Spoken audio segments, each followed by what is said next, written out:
आइए समझते हैं पूज्य श्री देवकीनंदन ठाकुर जी के श्रीमुख से। कभी नहीं, नेवर। आपसे कोई पूछे भाई कमाई में या कहीं और में, जब आप उल्टे सीधी झूठ बोलते हो या कुछ भी आप करते हो, तो आपसे पूछे कमाते किसके लिए हो आप, तो आपका जवाब क्या होता है? किसके लिए कमाते? ये कमाने वाले भैया बताएंगे किसके लिए कमाते हैं सब। ये लोग एक ही जवाब देते हैं, बच्चों के लिए, बीवी बच्चों के लिए।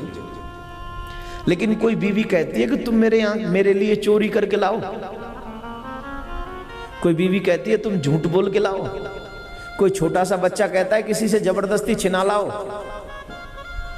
कोई भी बच्चे ये कहते हैं अपने पिताजी से कि भाई तुम उल्टी सीधी कमाई करके हमारा पेट भरो। बताइए कहते हैं क्या? नहीं कहते। तो वो तो तुम डिसाइड करते हो ना, मैं करूं और क्या करूं और क्या ना करूं। ना तो बीवी कहती है ना बच्चे कहते हैं, और कहते तुम यही हो कि मैं बीवी बच्चों के लिए कमा रहा हूं। कहते हैं कि नहीं? लेकिन जब रत्नाकर ने अपनी बीवी बच्चों से पूछा, पत्नी और बच्चों से पूछा, क्या तुम मेरे पाप में शामिल हो? मैं लूटता हूं, मैं लोगों को मारता हूं, मैं ये करता हूं, तुम्हारा पेट भरने के लिए मुझे ये सब करना पड़ता है, मुझे सच्ची सच्ची बताओ क्या तुम मेरे इस पाप में शामिल हो? तो पत्नी और बच्चों ने क्या जवाब दिया? पत्नी ने कहा मैं जिस दिन अपने मायके का घर छोड़ के आई उस दिन से आपकी जिम्मेदारी है कि आप मेरा पेट कैसे भरेंगे। ये आपकी जिम्मेदारी है। मैंने कभी नहीं कहा कि आप चोरी करो, आप किसी को मारो, मैं आपके पाप में शामिल नहीं हूं। और जितने भाई लोग यहाँ बैठे हैं आपके लिए बहुत अच्छी जानकारी दे रहा हूं, ध्यान से सुनना। बहुत मस्त जानकारी है, जीवन भर याद रखना। सच्ची में बहुत गजब की जानकारी है आपके लिए। बता दूं कि नहीं? बता देता हूं। यहां पर देखो देवियों की संख्या कितनी है और भाइयों की संख्या कितनी है।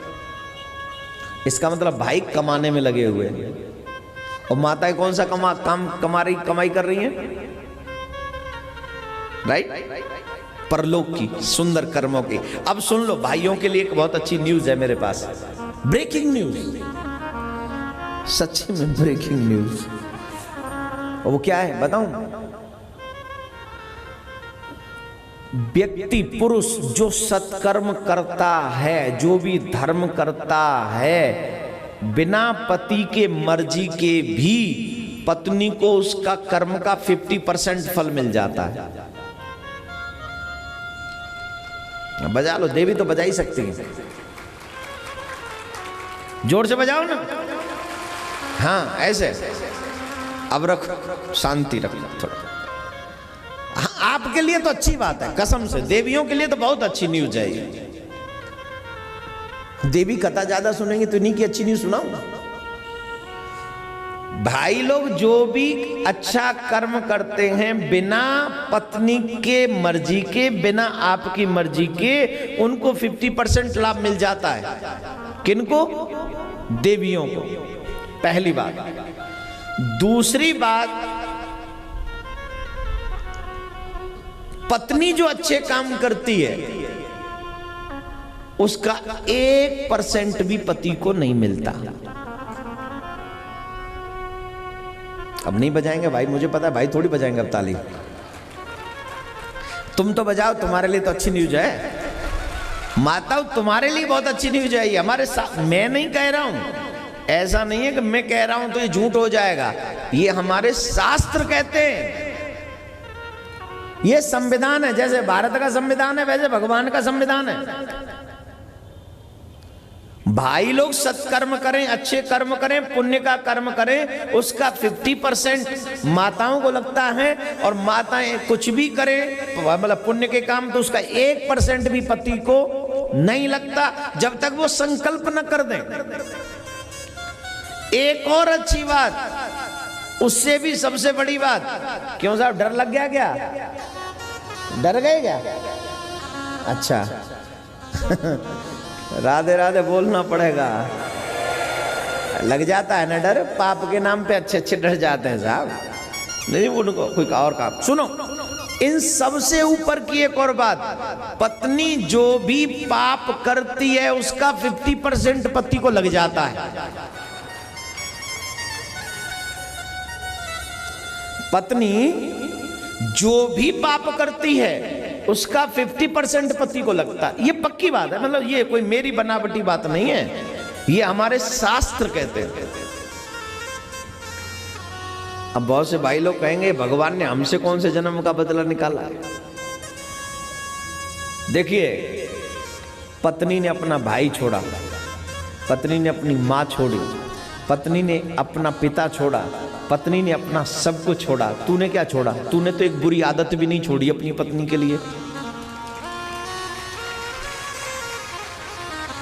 जो त्याग करे मैं तुझका, जो त्याग करना जानते हैं रहस्य उसका, वो पत्नी है, तू पति है। और पति की जिम्मेदारी है अपने परिवार का पालन पोषण करना, लेकिन ये भी जिम्मेदारी है कि गलत पालन पोषण न करे, गलत कर्म से, अच्छे कर्म से। और एक बात, पहले लोग अपनी जान दे देते थे ये कहकर कि मैं अपने बच्चों को 2 नंबर की कमाई की रोटी नहीं खिलाऊंगा, और आजकल तो 2 नंबर की कमाई करने में अपना गौरव समझते। तो बच्चे कैसे बनेंगे? आप ये मत देखो कि आप कितना कमा रहे हो, आप ये देखो कि आपकी कमाई का प्रभाव आपके बच्चों पे क्या पड़ेगा। आप जिम्मेदार हैं अपने बच्चों को चरित्रहीन बनाने में, आप जिम्मेदार हैं आप अपने बच्चों को गलत रास्ते पर भेजने में, क्योंकि आपने ऐसी कमाई करके उनका पालन पोषण किया। बच्चों का कसूर नहीं है। इसलिए रत्नाकर की पत्नी ने कह दिया, महाराज हम आपके पाप में साथ नहीं है। बच्चों से पूछा, गोद में लिया, बेटा मैं जो है पाप करता हूं तुम मेरे साथ में हो? बोले बिल्कुल भी नहीं, हम छोटे हैं, जब तक हम बड़े न हो जाएं तब तक हमारा पेट भरने की जिम्मेदारी पिता की है, आपकी है। और आप क्या करके कमाते हो हमें नहीं पता, आप जो कर रहे हो करो, जब हम बड़े हो जाएंगे तो हम आपकी सेवा करेंगे, लेकिन हम आपके पाप में साथ बिल्कुल भी नहीं है। रो पड़ा रत्नाकर, आंसुओं की धार बहने के लिए। सोचता है रत्नाकर, जिनके लिए मैंने इतने पाप किए, वो 1 सेकंड में कहते हैं कि हम आपके पाप में साथ नहीं। हे मेरे भाई बहन, आप सबसे एक ही निवेदन करूंगा, दुनिया में हर चीज बार बार मिल जाएगी, लेकिन मानव जीवन बार बार नहीं मिलेगा। अगर मानव जीवन मिल जाए तो इसका इतना सदुपयोग करिए, इतना सदुपयोग करिए कि आने वाले लोग सिर्फ आपका नाम ले लेकर कहें कि जैसे उसने जिंदगी जी है वैसे तुम्हें जिंदगी जीनी चाहिए। पूज्य महाराज श्री के श्रीमुख से